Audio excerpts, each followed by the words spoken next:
Hello and welcome. So today I decided to do a video going back to my last video where I did a flip through of this Altered Book Keepsake Journal. And in that video, if you haven't watched it and want to see this whole thing, go ahead and check out the last one and let me know what you think. And I do have some new subscribers because I have been messaging with you. So thank you for tuning in and subscribing. And I hope that if you like this one, you'll give me a thumbs up and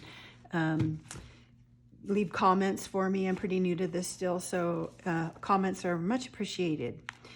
Anyway, if you did watch the video, there was lots of fun stuff in this one, and I had mentioned that I would go back and start a new one with a different theme, but that I would do a tutorial on some of the fun parts in this book so that you could see how my thought process works and how I put it together. So when I did this book, I had already taken an altered Reader's Digest, and I had did a mixed media thing on the cover. So I didn't really know what theme I was going to do or anything like that. I usually post things as I'm working on them in progress on my Facebook page, because that way sometimes someone wants to buy it at a certain stage or have it finished custom to their whatever they want. This one, I had done the book, but I think I hadn't listed it as far as for sale yet. But I had already folded the heart, and I had left the pages in the book. So I didn't really know what I was going to do from there, and I created this keepsake book. So when I did it, I was kind of winging it. Just some of the stuff, it's the first time I had ever tried the idea. So I always kind of try to improve on things. And so I decided I was going to make a few changes in the next one. So that's where I'm going to start today, is with how I start from the beginning, my thought process, and then I'll actually do tutorials so that hopefully in the end, when I have the new book finished, you'll have gone through everything that I did in this one. And who knows, maybe I come up with some new things. So I'm taking off from this one as the idea. So if you want to go back, like I said, go back and look at this, and then you can see what we're working on. And that way too, they're going to be in parts. So if you want to, get a book and kind of do it along with me, there'll be space in between. You can pause it or whatever, and then you can kind of create your own book right along with me. So the first thing that I wanted to do on the new book, I wanted to start two things. I decided I'm not going to fold the heart first, and rather than have it at the beginning of the book, I'm going to put it in the middle of the book. And then in this one, I have this little secret recessed part that has gotten a lot of interest in where I've been sharing it. And so I want to start with how to do that. And it's got a little hidden scrapbook in here, and then it closes up. So I'm going to do this today in the new book, and I've decided to put it at the end of my book. So when I do these, sometimes I'm doing them and I find out, because I didn't know where I was going to end up when I started, I will find that it would be easier to work on certain parts if I hadn't already done something else. So that's going to be my goal for the new book. So I'm going to put this aside and kind of show you how my thought process works too. So I grabbed the last Reader's Digest that I had. I need to go get more because I love working with this size of book. Depending on what you want to do on the cover, they already have some neat patterns on the cover. They're usually in pretty good condition, and I just like the size of it for the kind of stuff that I've been working on. This one had a little bit of damage to it, so I went ahead and used some black bookbinding tape to kind of repair that. I'll probably end up painting over all of this anyway and do this in a mixed media, but I decided for this one, I didn't really have a jumping off point. So for my thought process, when I'm going to start something brand new, I kind of look through my paper packs to see what grabs me, what I want, what I feel like working with. So that's what I did in this case. So I'm going to wait and do the cover at the end. And the two packs that I pulled, I'm pretty new to all this junk journaling and paper craft stuff. So I have some paper packs that I've had for a long time, and they may be discontinued at this point. This is one of those. This one I just purchased pretty recently, and I'm not sure where I got it, but I'll look probably Michael's maybe, or Hobby Lobby. I did go to visit one of those recently. So I'll try to find these and put the links, or at least the names of them, on the description. And I do that every time. On the video, if you scroll down below the video, you'll see where there's a description of what the video is about. And then below that, I'll put any links, or at least a materials list of things that I've referenced in the video. So this project, I'm mainly going to use this paper pack, and it is a paper pack that is just one-sided cardstock. But I really liked how they had a couple of these pages of things that you could cut out. So little great things for little tucks and tags and that kind of thing. So the first thing I did was I went through and I pulled those 2 pages out, and then I fussy cut all of this stuff out so that I'd have little bits and pieces to work with. And then the other papers, some of them had like already a kind of a focal point. So I took a few of those papers, and I like to have little notepads and things that come out of the book. And so I pulled all the pages of those that I wanted to work with to try to make my covers. Then and I'll show you which one I ended up using for that. Then I wanted another paper pack just to kind of mix it up. I have a long history of crafting, sewing, jewelry, all kinds of things that I do. And I would have to say that probably one of the things I'm probably most known for, even in my decorating and things, is mixing up a variety of patterns and fabrics and stuff. So I like to pick a different paper pack. Now you could do a whole journal with just that one paper pack, and that makes it easy, especially if you're just starting out and you're new and you don't know where to get inspired. You can do one with one paper pack, and you'll have a nice variety of things. You just have to kind of look at each page different than how it looks in the book. So I grabbed this one because it also has some birds and butterflies and a similar theme and some nice neutral colors. And so I thought it might be a nice filler for some of the papers. So I grabbed that one too. And I'll put both of those in the description. So the first thing that I did, just because I didn't really know where I wanted to start, was I picked out my different little papers that I wanted to use for notebooks. So I'm going to show you the ones that I started. And this is my book that I've prepared. The first thing that I did was I knew I wanted my heart to be in the middle. So I counted out the pages that would be required to do my paper fold heart.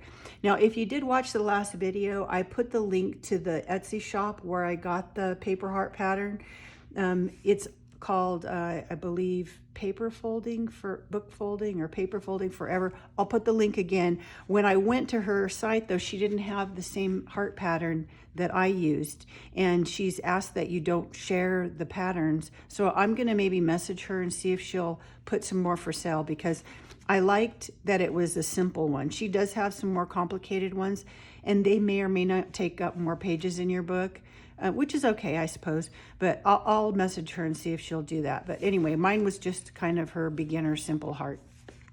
So I've put paper clips to either side because I want to save a page outside of my heart. So that's going to be that. And then in the other book, because I didn't know what I was going to be doing with that book, I started the heart right at the beginning, so I didn't have any extra pages at the beginning to glue my first signature to. So in this case, I want to make sure I leave a few book pages on either side of my heart so that I can have kind of a front and back cover to my heart, if that makes sense. And I may or may not use these. If I change my mind, I can tear them out, but at least I want to paper clip them together so that I don't accidentally take them out before I've decided, and that kind of thing. So once I know my heart's in the middle and a couple extra pages, this space and this space I had left over for signatures, or that little recessed part. So once I figured out that I wanted my recessed part at the end, let me get rid of this. I sectioned off pages, leaving some more room here for signatures later for my recessed part. And how I determined how big I wanted this one to be, this one's actually maybe a little bit deeper than the one I did in the other book, is I have all these clips that I use. I used to make lampshades, and so I had purchased all these little mini, kind of like just little binder clips that you use to make your lampshades. So I had a whole bunch of these. You can get these probably anywhere though. And I determined how many pages would fit in here because I want to clamp that when I do my gluing. So that's how I decided how deep I wanted it to be. If you have some other way to clamp them, clothespins, or even I woodwork also. So woodworking clamps, you could clamp the pages right to your tabletop that you want to use if you wanted it to be a deeper recess. So this worked for me. So basically I just figured out how many pages would fit, and I clamped those down together. This is before they were glued. And then I just took a little metal ruler that I have somewhere here and a pencil, and let's assume it was on this page. I just took and I drew a little box around to take all the words out, all the printed part of my book page. And so that was kind of my pattern. So once I did that, then I made sure they're all clamped together just so it's nice and flat, because it's a book. And so, you know, they kind of, when the pages fan out, it wouldn't stack right on top of each other. So that's why doing it from the back of the book instead of in the middle somewhere was much easier to get everything nice and flat. Okay, so take your clips, clip all the way around your pages. You have your first lines drawn, and then I used a big metal ruler, and mine has cork on the back side, so I flip it over so that it's really flat against my pages, and that way I have a nice firm place to run my X-Acto knife. So this takes a little while. Just take your time. I don't think it took an hour, but maybe it did. Take your time to cut around and cut all those pieces of paper out. This is just my junky file folder that I use to protect things. So I stuck this in the back. I don't want to go through to the very last pages. I glued a piece of book page to my back page. I'll cover this eventually, but in the meantime, I want to leave something so that I could put a piece of decorative paper here for the back side of my recess. Now, you don't have to do that. You could just, if you want to see the book page through there, that's fine. You can put music paper or anything there. But I decided I wanted to put a piece of decorative cardstock back here. So I want something to be able to glue to. So use this to protect your back, cut through all of the pages, and then what you want to do is you want to take your glue. You've seen me do this a lot. I use Mod Podge matte, and I put it in just a little plastic throwaway thing. That way I use a big wide mouth. I buy the big size so it's cheaper, and then I could pour back what I don't use into here. And of course there's always a little bit at the bottom, so it'll just dry. And then I just use a brush that I actually use just for Mod Podge. That way, if I ruin it, I don't ruin it for all my brushes. And then I just use that and I painted it on. So I started with the inside. I had my clamps on the whole outside. So then I just painted the Mod Podge, and you can probably use any kind of white glue that you use to do that. It dries clear. I probably did a couple of coats of the glue on there. And then once that was nice and done, I went ahead and did the outside edge too. So all you do is, this is glued, but I still go ahead and clamp it because I want my tight clamped part to really squeeze this outer edge together too. So just put your clamps on all around the inside, and then do the same thing and just do a couple of coats of glue on the outside. Now, if you watched the first video of the other book that I did, I intentionally didn't do the outside edge. I had just done the inside edge, and then I clamped it because I kind of wanted it to look like the book pages, like it wasn't really a recess, like the book pages were loose. And so in that case, I kind of just used my fine line applicator, and I would just kind of go inside here so that I got them to stick together, but they weren't stuck together all the way to the outside edge. So it's just a different look. And I wanted to show you both because I like to experiment with things and see what I like better. And I don't have a preference. They both turned out fine. So I just wanted to show you that you have options. So if you don't mind your pages looking wavy at the top like this, then don't glue them all the way to the edge, okay? So I wanted to try it the other way, and I do like how that looks. It's just like a box, okay? So now I have my little recessed cutout. Now I went ahead and decided that I was gonna do, we're gonna call it a folio that covered both of this. Instead of two pieces, I wanted it to be one piece so that it would fit nice in this seam. So I picked one of my papers. I'm going to take out the little decorative stuff, and I folded it in half to fit. And then because in the last book, that was kind of a little scrapbook that I put in here, I'm going to do a similar thing to this one. I liked the piece of paper that said memories on it, so I used that.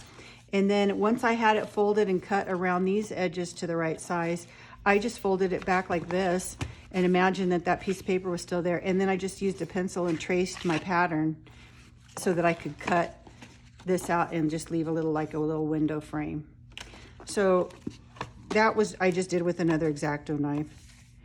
Now, before I put anything together, I like to have all my parts and pieces. I've learned that over time because sometimes I'll glue something down and then realize, oh, I wanted to stitch it first and I should have done that beforehand. So I really kind of try to take each section and think of it complete before I actually start gluing things to the book. So in this case, I decided I wanted to put a decorative paper. So I just found another one. Let me actually show you.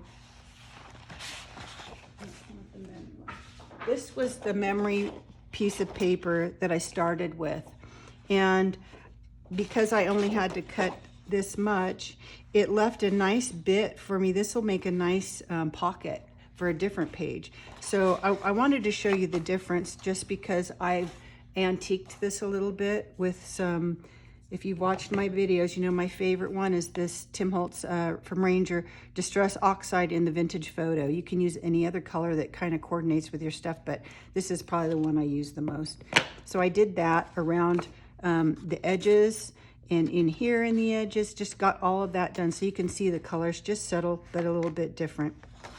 So that was the original paper. And then I did the same thing around my book pages. I do the distressing and even on this inside edge, because this inside edge isn't going to be covered with anything. So I wanted it to not look white and just to make my edge look more finished. So I went ahead and did that around everything. And even on the top here, you could have just left this and I could have just done without this part. But I like that it makes the seam nice and finished. If I didn't do anything on here and I just put a piece of paper on this one, that edge might kind of pull up a little bit and look a little less finished to me. So I liked the idea of using and folding a piece of paper. So that's why I did that. And then I ended up stitching just a straight stitch, and I did it on both sides. So I did this individually from this, and that's just a decorative thing. So you might have a different idea of how you want to do it or not at all, but that's just my thought process for this one. So I have this, and then I went and found just a coordinating paper that I'm going to have be for my back. And before I glue all that on, I decided I wanted to have, it's kind of like a little treasure chest sort of thing. So I wanted a ribbon closure. So I picked this organza because I liked how it looked with the papers that I used. So I went ahead, before I glue any of this on, I put the ribbon in so that I don't forget to do that. And if you do forget, which I have done before, where I have made, changed my mind later, is you can punch holes and do eyelets and do it that way if you don't want to have it glued in between. So that's just another option. Now when I did this one, then I knew I wanted to have a little book in here. So this is the book that I have made. And I'll make one, finish one up so I can show you how I do the stitching on that. But that's gonna fit in there. And then I wanted a couple little things. I decided this was kind of plain, even though it was just the inside lid of the book, that I could go ahead and put a little pocket. So the paper that I used for this little book was, where did it go? Here, I think. It was this one. So it's just kind of a pale green map one. And I liked that it had what looked like a tag already on it. So I decided to use this portion for my book, and it would be one that is stitched at the top. So I kind of just figured out what size I wanted it to be and made the front and back cover. Now, if you watched my other video, I used the papers I used in that one. They were about the same weight, but one pack was double-sided and the other pack wasn't. And I left all my notepads in that book just the single layer. And I think I mentioned in that video that sometimes when you do that, you'll get maybe a little tear as you're working with it. This one didn't do that, but you can see this one's just a single layer. This is from the other book. And it was fine to do that and just not have a pattern. I mean, it's just a notepad. But I go ahead and I do the antiquing even on the inside just so it looks finished. But this was just a single layer. So I decided for this book I was going to try doing 2 layers to see if it made my covers, my book covers, sturdier. So I did do that in this new one. So for this one, I used this paper, like I said, and you can kind of see where I made my decision about how big I wanted it to be. I knew the size for this one for sure needed to fit. It couldn't be bigger than my opening, and I like it to fit pretty snug in there. So that's kind of determined my size. And then I didn't do a closure on this one. I had a bunch of rusted parts that I've made. This is just a little clip. I like that you can fold these back flat. So it's just, instead of making like a permanent closure on here, you know, you can fold that out of the way and it's flat. So I like that. And then this cover didn't have, some of the papers in this pack have glittery stuff on them already. I don't know if you can see that. It's kind of a dark, gloomy day out there. But to do that, I added that on this one. And for that, I use this Studio glitter glue. And you just squeeze a little bit of that on there, and then I use a little artist brush and kind of paint it around. And it just gives it an extra little, I don't know if you can even see that, it gives it a little extra shimmer, just so it doesn't look totally plain. And then this tag was just pretty one-dimensional, flat looking on the paper. So I took a charcoal pencil and just with a ruler went along this edge, and then used a little, one of these little blending stumps, and then you kind of just shadow that, and it just kind of makes it pop off the page a little bit. That's just another, I'm kind of a detail person if you've watched any of my videos, so I kind of like to embellish everything, maybe sometimes subtle or sometimes not, but just do something. So this, I did my antiquing like I do always. And then this little label was one of the fussy cut things that I cut out of that paper pack. There was a label already on there. I could have used that for my title, but I wanted it to go this way. So I decided it'll just give it some more interest to add another tag on top of it. And then to make this part, I did this in the other book too, is I have an old typewriter. So I actually just took the book page, and I've done one here to show you how I do that. I've taken just a piece of the book page and used it, and then just typed whatever word I want to be the title of that book. And I'll show you how I cut those out in just a second here. So I've done that, and then there was a little piece of silk and then burlap, and it's kind of stiff because I actually Mod Podged over the whole thing. I did my little sewing around and stuff, so you can kind of see. To me, the more layers, you know, the more interesting it is. And then I've shown this before too with my stitching, and I'm going to actually demonstrate one of these today. I have a little kit that I'll show you that does different book binding. So if you're new to book binding, you don't have to have a kit to do it. I'll show you the tools that you need. But it's kind of handy and fun to have it because it gives you some different ideas for stitching, and it helps where to put the holes when you want to do that. So I did a little decorative stitching, and you can start and stop your stitching in the center or to one side or the front or the back, whatever. I've gotten the last few that I've done in that last book. I like doing it with in the front, either to the side or in the middle, and leave some of the string from the binding and use it as a tassel. So that's what I did here. And then, like I said, I wanted to do 2 layers, and I do like the thickness of that. So I ended up finding that using glue stick, and I just use this regular school stuff because you can buy these in bulk. For when I want to not use a real wet glue, what'll happen is if you get things wet like this one was, you can get some wrinkles in there or waviness to the paper. So if you use a glue stick, I just glue, I don't have one that I'm going to show you how I glue it, but what I do is I take my glue stick, and instead of, I'll kind of demo on this one, this is going to be another notepad, but this is the front and back cover, is I would put glue stick just at one end to start. That way I can get it lined up nice to the corners. And then I use a card to make sure that I don't have any bubbles. And then once you've done that, then you can kind of lift up where you haven't done, and even maybe peel back a little bit, and then glue the rest, because that way, this dries pretty fast. It's one of those that's purple that dries clear. If you have to glue this whole thing before you even start to stick it together, the glue's already drying and it doesn't stick. So I've learned that just doing one end and then doing the rest, then at least it's all lined up. So I do that, and then sometimes you still get an edge that it's like the tiniest bit, and I'm kind of a perfectionist when it comes to that. I'll take it over to my big paper cutter and just make sure everything's all squared up again. So that's how I stick 2 together. So we're going to imagine that that's done on that one. But I have one that I did already glue. I'm not very fast at this crafting stuff, so for me it's better if I already have some steps done, and then that way you don't have to sit here forever while I'm working. Let me get this out of the way there. So I did, this is the one that I haven't done yet that I want to show how I do that. So this was just another piece of paper that already had a design on it. It was this one. So it's, otherwise it's plain. It does have some lines on it. So when I saw this, I thought, oh, that's going to be a really pretty book cover. So I used that one, front and back.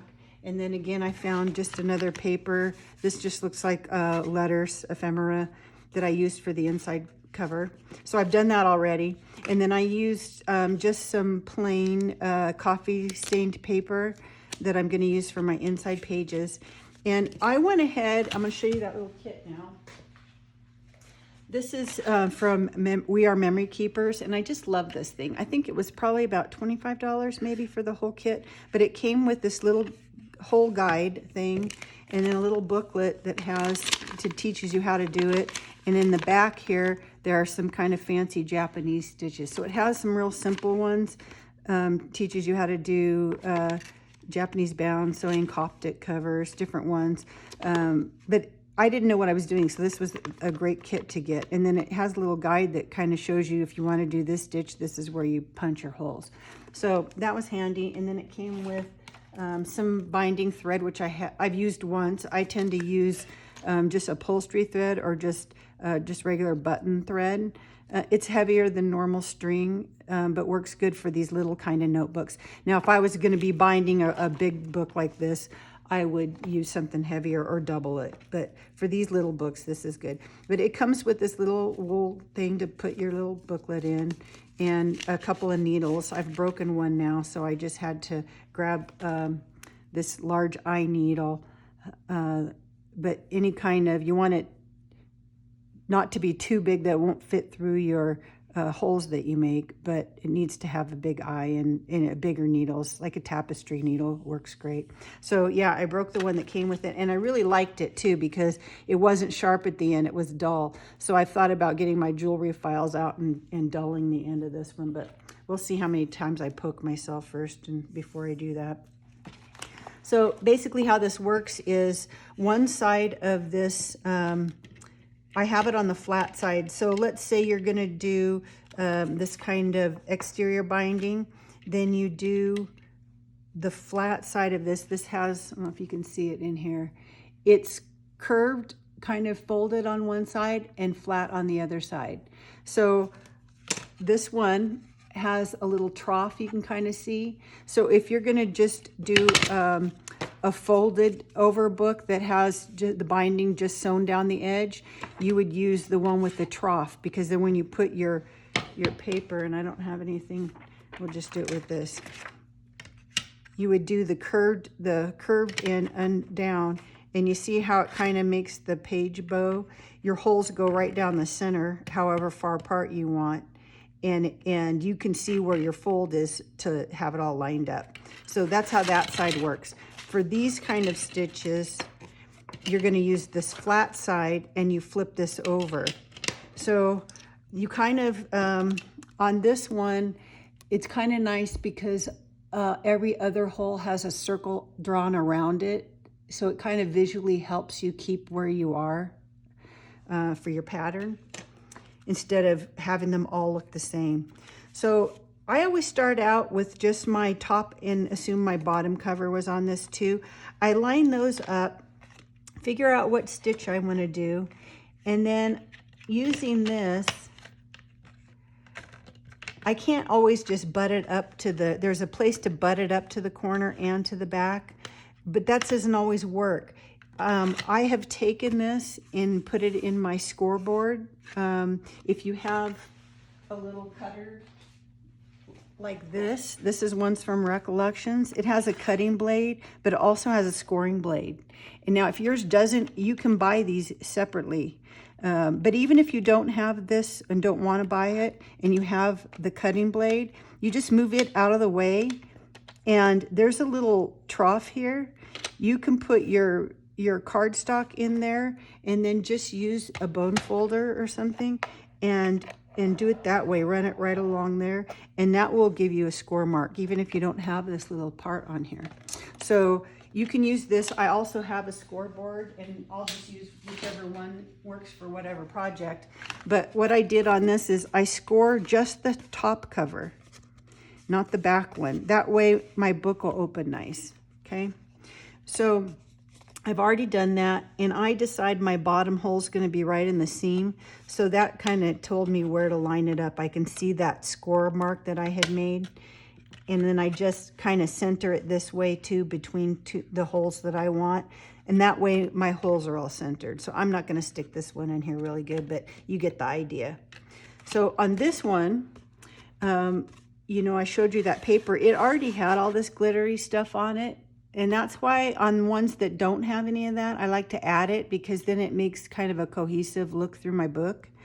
And then this one, if you look at this paper, it was so pretty, and I like how simple it was. I didn't want to fuss it up too much, but it had these little, this little like ball chain design on here. And I thought, oh, I have some little rhinestone chain for my jewelry making, and that would look pretty to add just a little bit of something. So I did that, and you do all that ahead kind of, because it might be easier than doing it after you have the book together. So I happen to have 3 different sizes, so that worked out nice for me. So I just added that on there, and that's all I want to do to that one. I went ahead and I did my distressing with my distress oxide around the edges first, got it all ready. And so now that I have those holes punched, and I had the back cover I punched with the front cover, then I can put my pages in and decide, because you can't just line them up exactly the same, or all the pages will go to one end and to the back and kind of be off center. So I get it all lined up. I like to leave a little bit of space at the top and the bottom and the open edge. And then I just paper clip them all together so they'll stay together, because you can punch through all of this. So I don't have any lights on because of my filming, so let's see if I can see what I'm doing here. So I'm just gonna line those up together. Now at this point, if I wanted, I don't even have to use this. because I can just clamp it and do it. And I think I'll do that because I don't really need to use this. It also came with this little punchy tool. So when I was doing those, you just get it all lined up. These things clamp it down tight. You just screw these down. And then once you know where your holes that you need for whatever your design, you just punch right through to this. And you don't really have to have anything behind it because it's solid.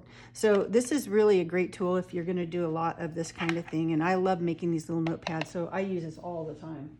But if you don't have that, and you do have just an awl, just a regular awl. I had one for my jewelry making that I used to use before I bought this, but it's just very similar. So I would get everything lined up, and then I'm going to clamp it again since I'm doing it from the top. And I don't have to have this one on here. I already have it clamped to the back, so I could just do the holes from the back, but I want to make sure my holes are a really good size too. So I'm going to go ahead and do that. Now this is a piece of recycled material that came in my butcher box, and I just love it because it's cushy, but it's got paper, so I just use this for punching my holes through. If you don't have that, you can fold up a towel, will work. You just don't want to be punching through and making holes on your table. So this one, I already have my guide because of my cover, so I'm just going to go and punch through all my pages. And it's that simple. So I love making these books. The first one video I did, I had just got this, and so I hadn't really practiced a lot, so I don't know how good I got at it, but I've been doing more of them, so I wanted to actually feel comfortable enough to try to demo it with you. So we'll see how this goes. Okay, so I have my thread, and I don't tie a knot or anything at the end because I want to leave a dangle for it. And on this one, I'm going to have my dangle come from here, I think. So I think I want to start at this one. And I don't have my book to see how my pattern was going to go, so maybe I should do that. Because I prepped all this yesterday, and now I've already forgotten what I was going to do.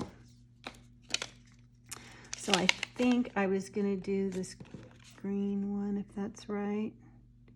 Yes. Okay. So here goes nothing. So I want to start from the front, and I want my tassel to come from here. So I don't know if this is going to work, but I'm going to try it anyway. I want my tassel to start here and go down the side. If I did it from here, it's kind of too far out for me. I kind of want it here. And this is probably not how this pattern is supposed to go. So bear with me if I screw it up. So I'm just going to go through. One thing that I have kind of learned in making my patterns is all of them kind of work over and then go to the side, over and then go to the side. And when you get to the end, you come back. And I'm going to show you how that. A lot of them, you're supposed to start from the center, but because I don't like to always follow the rules, I'm just kind of doing my own thing. So I'm going to come over the top first and see if this works. And you want to get it nice and tight. So I did one this direction. Now I need to go to the side, but I'm actually coming back around. Is that how that pattern went? Let's see. Yep.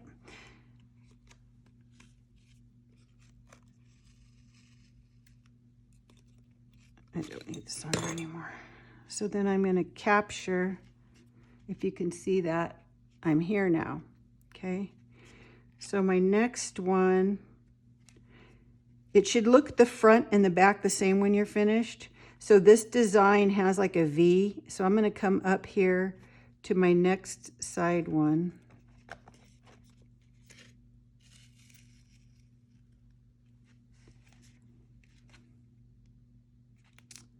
And then I'm going to come around the top. I don't think this is going to work right. Let's see.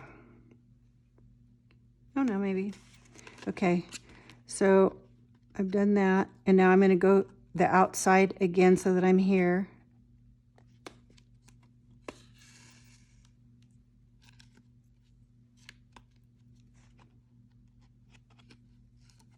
Okay, now I need my V on the front. So I'm going to go here. And you just keep checking yourself if you look the same, and I do. So far, so good. Okay, so I went, where is this one? Over. Now I need to go up the V here. I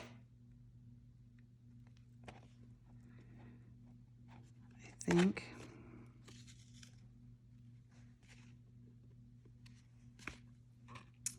So I need to go around again. Yep.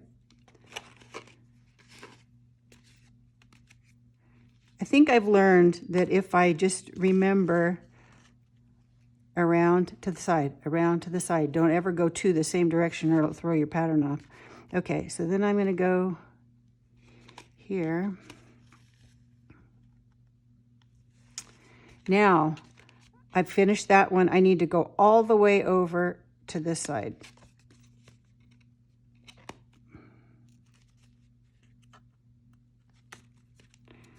Okay. Let's hope this works. And now I went to the side, so now I need to go over. I'm in the center. Okay. And then I need to go up my V here. Now you're going to see I have across here, but I don't have here. That's where I'm going to end up in a perfect world. I have a feeling it's not going to work. I have a feeling I'm missing something here. No. Okay, fingers crossed. So I'm going to go, I went to the side, now I'm going to go over. I should have picked an easier stitch to do, but hey, live and learn, right? Okay, then I'm going to go back to the center and back to the side. Let's see. Over.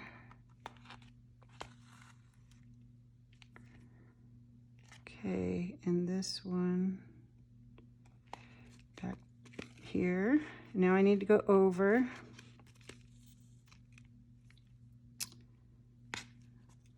Over the top.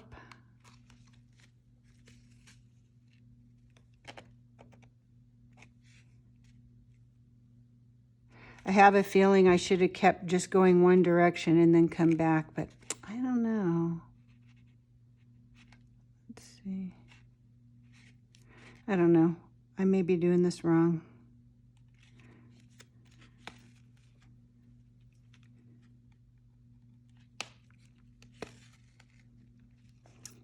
The center.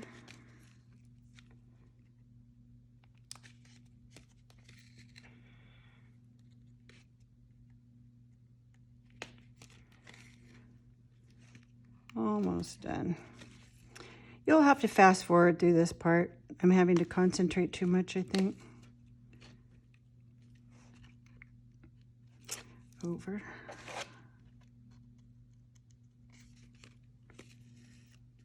This is where I need to know how to edit videos to take out a center section. There's probably a way to do it, but then I'll just be, I know how to take out, but then I don't know how to add in a new part.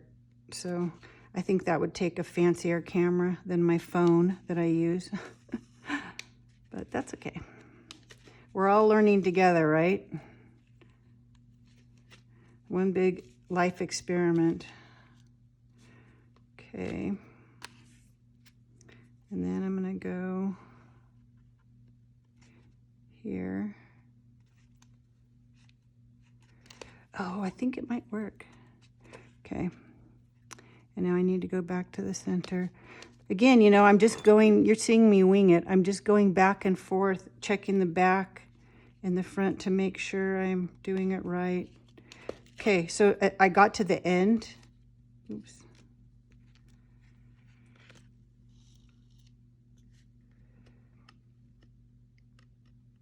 Okay, I got to the end, and you'll see I'm missing here and missing here and missing here. So in a perfect world, but see, I think what's going to happen, oh, no, it's going to work. I see. My needle came off of my thread here. Okay. So the fast, now you go fast back. I don't need that anymore.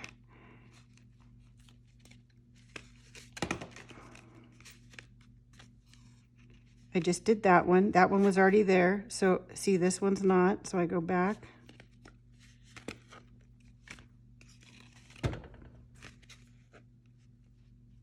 And now I just go to where I tie. And it worked, yay. Okay, that's the first time I did that stitch. Okay, so see, even someone who doesn't know what they're doing, if you get that little book, and once you get the basic, like I said, you go to the side and then over the spine, to the side, over the spine, to the side, over the spine. Once you do that all the way to the end, and then you come back the other way, filling in those stitches that aren't there. I'm working in the dark here. I bought a new one of those ring lights. And I can't get anything to work without having shadows and stuff. So it's really kind of frustrating. So if anybody has any ideas, I'm going to leave this because I didn't get my knot good and I want to fix that. So basically I'm done there. I can take these off.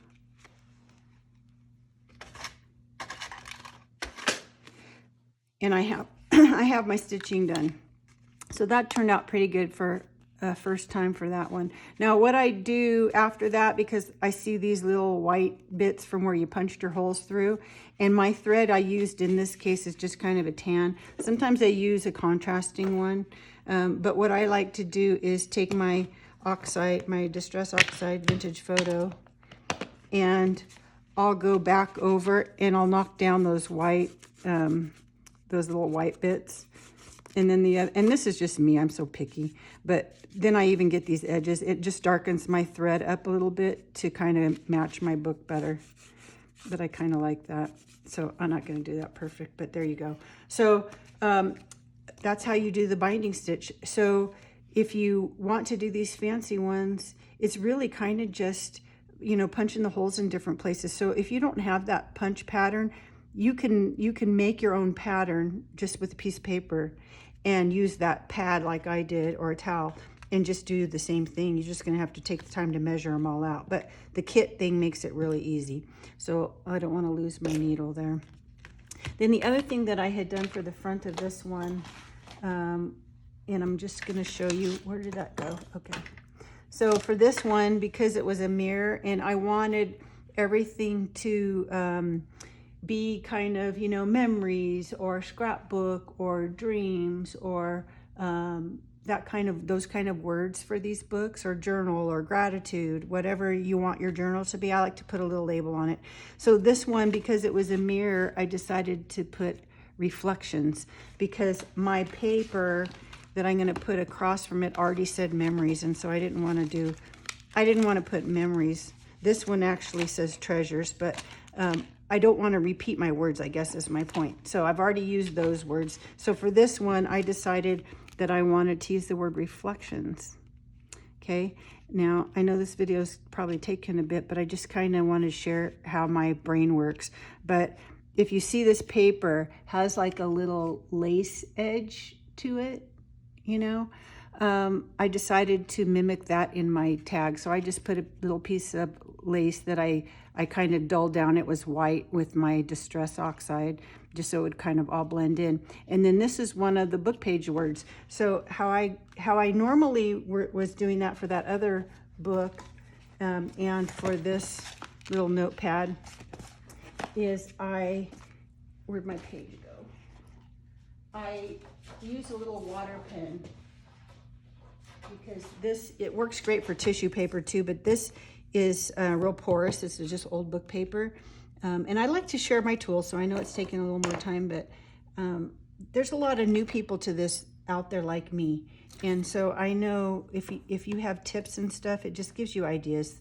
So I had my word typed on here, and then this is a watercolor pen. So it actually, if you've never seen one, they're great. This screws off, and you know how, like, if you're dipping a straw in a glass of water and you hold the end and it fills up the straw, similar idea. You squeeze this under your faucet, and then when you unsqueeze, it sucks the water into the pen. So I just keep this handy because it's great for all kinds of stuff besides just watercolor. But normally, if you had like watercolor pencils or something, then you can use this water pen. It's just a little brush tip to blend your watercolor. So I use it for this too. So I just take my pen and I run it back and forth a few times against my metal ruler, and it wets it just enough that I can do a nice little tear. So it just gives you a nice straight edge, but it's just not cut with scissors. So on this one, I had actually done that, my reflections, and it was going to be this kind of torn edge. But then I got to looking at this decorative mirror, and I thought, well, I didn't like that. Kind of looked a little rustic to me. So I got my little, these little scissors. These are cheap ones. They don't really actually work very good, but I like the pattern of it. So I just actually used these and just cut a little scalloped edge around that. And like I said, these scissors don't work very good. I have these decal edge ones that are Fiskars that I just got, and these are pretty sharp. These work good, but I didn't like the pattern as much. So when you have bad scissors that kind of cut, it left all these little bits. I don't throw the scissors away because I really like that pattern. So I just use some little fussy cut scissors or some little curved scissors and kind of clean up what the cheap scissors didn't do. And then I just glued that on. I didn't put this on yet because I wasn't sure where I wanted it. I wanted to wait and see what my stitching looked like. So I may put it, I don't know. I may put it there, but I'll figure that out later. So that's going to be another book for my big book. So that was one of the things I did, little tutorial. So there goes that. And then I did a couple of little things here that I wanted to show and share, so that by the time we have this finished, you'll have all the good tools and ideas of things to tuck. So I took the rest of this paper and I just made a little angled pocket. And like I said, I stitched that on ahead, and then I just wanted to put a couple things inside. So I took a scrap from this paper I'm going to use as the backing, just to make a little card. It's got some lines on it already. I did a little paper clip, one of these fancy paper clips. This one's pretty stiff because I used Mod Podge on my burlap. I like when it gives it structure like that. So this paper pack that I had all those little fussy cuts, and it had a bunch of these little banner looking pieces like this. So I just use that. Sometimes I'll put ribbon behind it or different things. I have one here that I started. This is going to be a pad for another page. But I wanted to show you how simple these are. This one, I actually used just the little banner that came, and I just aged it with my vintage photo, did a little burlap, glued it together, and then this piece is from Tim Holtz ephemera or field notes, little cut out, they're already cut out, little pieces. So I just used that. I did my same glitter glue to kind of give it some sparkle, age the edges, and then I didn't want it to be so flat on there, so I just used these little puffy stick-on things that it'll just kind of make it three-dimensional looking. So I just did that, and it's just a small paper clip. So that goes on here just for another little decorative thing. And then how you do those, you can design them any way that you want. I wanted to show you how I put the paper clip on. I've seen some where they, like here on a big one, I'll show you. They'll take the thing and they'll put it, like here's the opening of the paper clip. They'll have it like this, but then you see the paper clip, and I don't really like that as much because you see what it is. I kind of like it when it's more hidden. So I did mine where I put the paper clip with the small end is going to be on the outside. Here's the big end. Put it on there and then just fold that over and glue it down. And then that way it's a little hidden banner. So that's how I did that one. You could also, if it sticks up, and you could always have your little embellishment kind of come up over it, and then it would hide that paper clip too. So that's another option. This one is another one of the little banners that came in that paper pack. And then I just added some wider organza ribbon and a little piece of lace. And then I think I'm going to put maybe a little butterfly or something on it. I'm working on my next signature, so I'm kind of trying to make little parts for it. So there's that. And then I've shown this before too, but it never hurts to show it again because you'd otherwise have to go back and find it in an old video. But I have this tag punch that's really neat. I've got one that punches out the whole tag. This one I love because it does 3 different sizes. And I got it at Hobby Lobby. They were having a sale a month or so ago, 40% off, because this one wasn't cheap, but you know, you're going to use it for everything. So watch for a sale. They'll probably have Black Friday sales and stuff. Maybe they'll have it again. I don't know what brand it is. I think it's just whatever brand they carry in their store, because they seem to have a lot of it. And I've really only been to Hobby Lobby once, so I don't know what, there's no name on it, but I know that's where I got it. So basically what it does is you can make tags any length that you want. You can see these aren't the same exactly. And they do 3 different widths. So this pattern, I'll show it from this side. This scallop pattern is the 2.5 inch, the widest one. And then you can imagine if this was gone, the 2 inch one is just that part of the stamp. And then the 1.5 inch is just that part of the stamp. So this is an 1.5 inch one. So I just love this because you can have really long, like bookmark size ones. These are kind of thin. I'm just using these as little tags, but if you wanted to do it as a bookmark, you could just do a couple layers and it would be sturdier. So I just did those. It also kind of embosses the, you can kind of see that looks like the reinforcement. It just kind of gives a little decorative thing there. That'll pop out if you use any kind of antiquing like I did on these. But these were just scraps. Whenever I have strips, I kind of try to end up cutting them one of these 3 widths, and then that way I don't waste anything, and I always have them for different kind of tags. So one I just put lace on, and the other one I went ahead and did a little beaded tassel thing, just because my nod to jewelry, you know. So that's that. I'm not going to glue these down while you're waiting. So I'll glue these down, and then the next video I'll show it all finished, this section. And then we'll move on to a new signature. Now, when I did this one, I did take a couple of pages out of here because I knew that I was going to make a pocket.